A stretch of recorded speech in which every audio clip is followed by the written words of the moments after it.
iron sharper, one of the most hardest hitting safeties in the league. But I put the team on my back, dude. Fuck it, you can't stop me. Cross the plane, touchdown, Greg James. Hey bro, watch your jet. Watch your jet, bro. Watch your jet!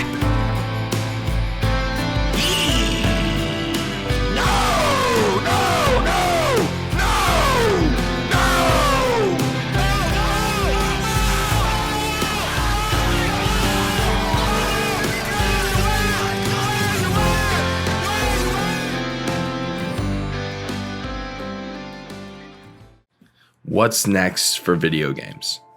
Video games are actually one of the youngest forms of entertainment we have today.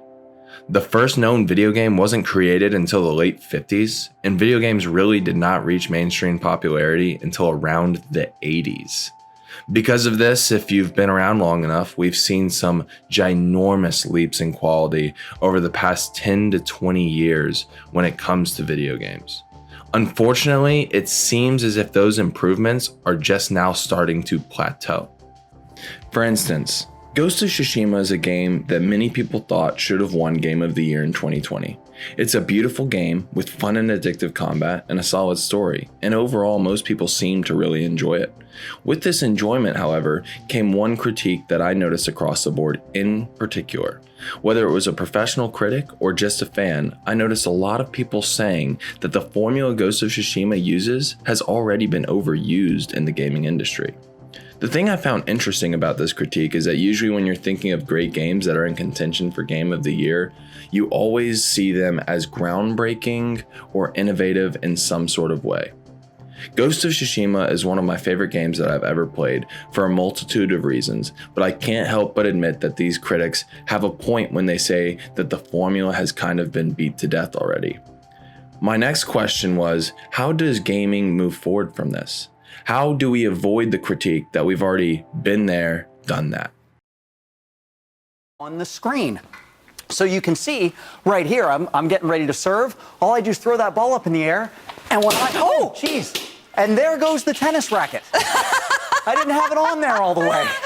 Make sure that your accessories are definitely latched on.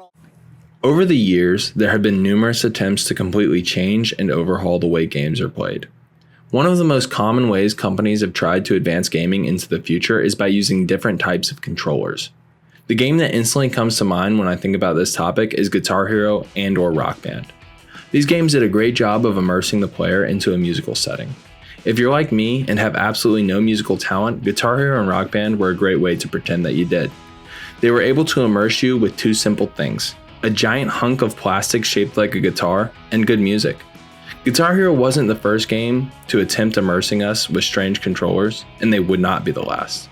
They were, however, the most successful. I had the pleasure of getting to play that Tony Hawk game with the fake plastic skateboard, and it was awful. With that being said, I do love Guitar Hero and Rock Band, and I believe that I could easily get back into those games if I didn't throw all of my fake plastic instruments away. I also believe that Guitar Hero and Rock Band are an exception. I've not been able to truly get into any other game that uses a non-traditional controller. The one example we have of a company putting all of its eggs into this non-traditional controller basket is the Wii. In my mind, Wii took what Guitar Hero and Rock Band had working for their series and turned that into an entire console. With exception to maybe Mario and Wii Sports, the Wii falls short. There's not any game where I can truly say I was immersed into it. For example, even games that had already proven to be successful across all other consoles like Call of Duty or Madden all fell flat on the Wii. I'm sure you guys probably have some examples of Wii games you found extremely addictive and could spend hours on, but apart from Mario and Wii Sports, I can't think of a Wii game that I'd want to spend more than an hour on. It's worth noting that Xbox also tried to jump on this trend with Kinect. Instead of using a strange motion-based controller like Wii did, Xbox Kinect had a motion sensor that tried to use your body as a controller, which is awesome in theory, but in practice, Kinect was Kinect was a little stupid. The only good things I ever heard about Kinect had to do with their fitness games, and I guess that's in the same neighborhood as Wii Fit, which I've also heard positive things about. And look, if you're playing video games to stay in shape and to be healthy, more power to you, that's awesome. But from a broader perspective, the Kinect wasn't very good, and the Wii was a disappointment overall. The next real advancement in how we played games comes in the form of VR. And I think VR is really cool. I really love watching horror on VR. I think it's hilarious. And I think there are a lot of cool, fun games that are awesome to play on VR. However, the technology is still definitely behind on VR, and I'm not sure if VR will ever truly become mainstream. But if you can afford it, and if you don't get motion sickness, I think VR is definitely an awesome gimmick to have. That's just it though. Every time I think about VR, Kinect, the Wii, or even Guitar Hero and Rock Band, I can't help but to think that they're all gimmicks.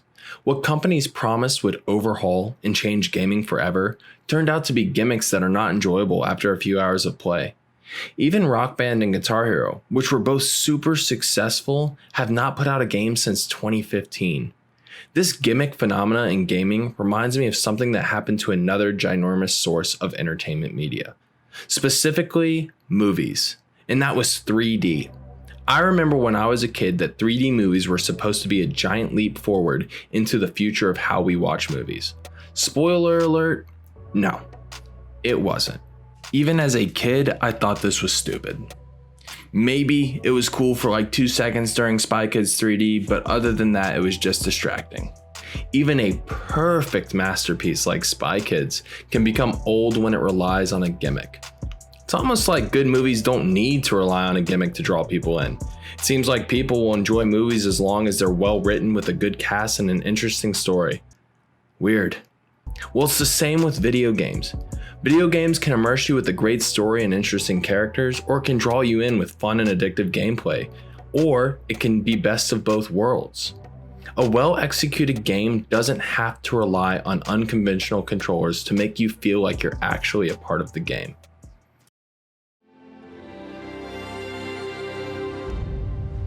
We always start with the world, and this time it features all new rendering, lighting, and landscape technology.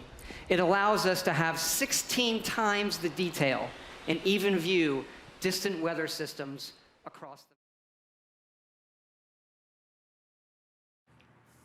We've already discussed how big companies have failed to overhaul and revamp gaming. To put it simply, they've tried to reinvent the wheel when they don't have to. The formulas that already exist in gaming are solid, and we can keep them fresh and fun if we focus on improving upon them, rather than trying to create completely new formulas. For this segment of the video, I'm going to put single player and multiplayer into two separate categories. While I know many games have both single player and multiplayer modes, and I also know that most gamers enjoy playing both single player and multiplayer games, it will be easier to talk about the future development of gaming if we split these two into separate categories.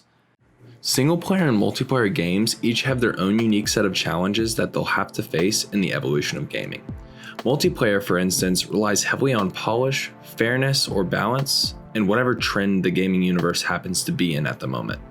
One recent trend in multiplayer gaming is something that we've all participated in. That's right, you know it, I know it. It's Battle Royale. But apart from Battle Royale, we really haven't seen any major advances in the multiplayer universe, apart from setting. Call of Duty and Battlefield are two of the most popular game series in the world, and they're essentially copy and pasted every couple of years with a different skin, whether it be World War II, Vietnam, the future, or modern day. Even Overwatch and Rainbow Six Siege take inspiration from way older games like Team Fortress 2. With that being said, multiplayer games seem to have plateaued. Apart from updating the graphics or the physics engines, multiplayer devs have to focus 99% of their attention on trends. The ultimate example of how far a multiplayer game will go simply to follow the trends has to be Black Ops 4. Black Ops 4 stripped away their single player so they could focus on biting off of other trends in the industry at the time. They introduced a hero-based mechanic into their normal multiplayer mode, and everybody and their dog had Battle Royale at the time, including Black Ops 4. When it comes to the future of multiplayer gaming, it's hard to see anything groundbreaking or new come to the forefront in the near future. This is because the key elements to a multiplayer game are polish and balance. Team Fortress 2 has been around since 2007, and people are still putting thousands of hours into it to this day. Even more impressively, Counter-Strike came out in 1999 and still is one of the most popular games in esports. This is because their weapons, gameplay, and maps are almost perfectly balanced. Apart from some unique game modes and settings, it's hard for a multiplayer game to really switch things up. And maybe that's a good thing. The more polished and balanced a multiplayer game is, the longer the enjoyment and lifespan of the game. On the other hand, single player has a lot of room to develop, and hopefully we'll start seeing this kind of development as new titles begin to release. Let's start with open worlds. It feels like open worlds have become more of a feature recently in the gaming industry as opposed to being their own genre. It feels like almost every single player game that has been released over the past few years has featured an open world. Now, this is by no means a bad thing, as open worlds can be a great experience if executed properly. In order to advance open world gaming, however, I believe that games need to focus on having a more full, detailed world, rather than focusing on how big that world is. We have yet to see an open world that is completely accessible, allowing us to go into every room and every building. The open world also needs to provide us with organic things to do and interesting people to interact with. Red Dead Redemption 2 is a great example of how to execute this. Between fishing and hunting, you could get lost in Red Dead's world for hours without even completing so much as a side quest. You could also greet or antagonize any AI in the game.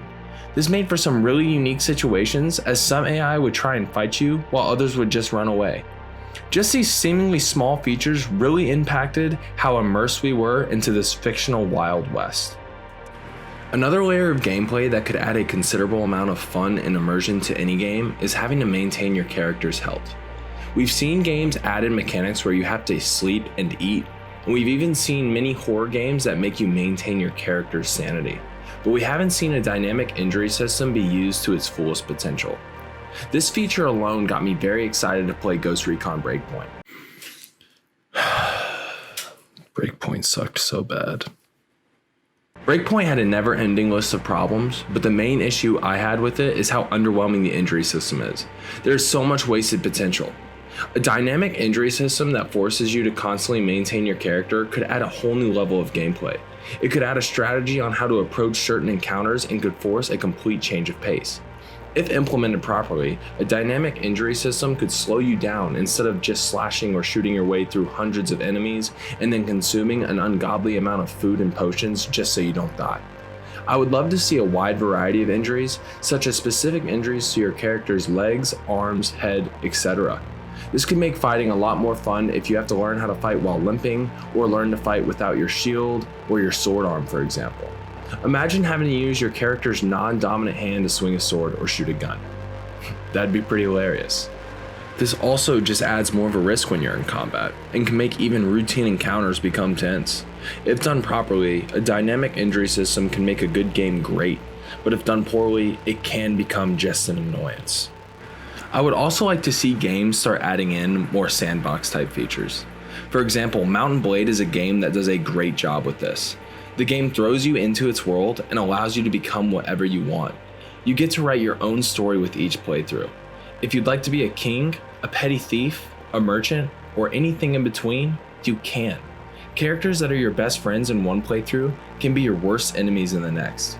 In Mount & Blade, there's nothing special about you. You're not the Dragonborn, and you don't have Keanu Reeves living in your head.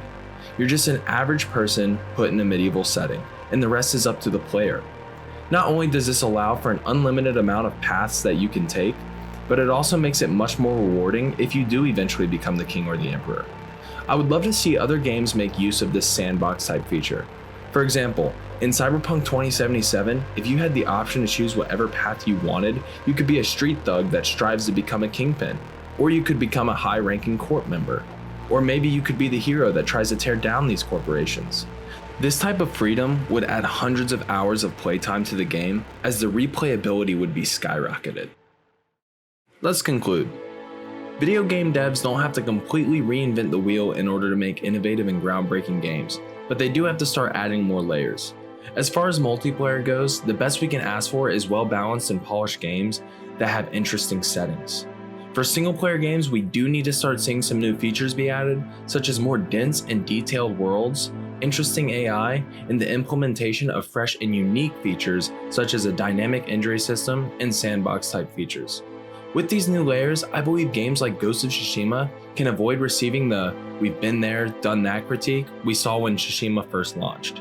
We have barely scratched the surface with this video, and we could go on for hours discussing the possible directions game companies could go when creating new projects. However, I think this video is a good starting point when discussing the future of gaming. Please be sure to let me know what features you want to see added in the near future.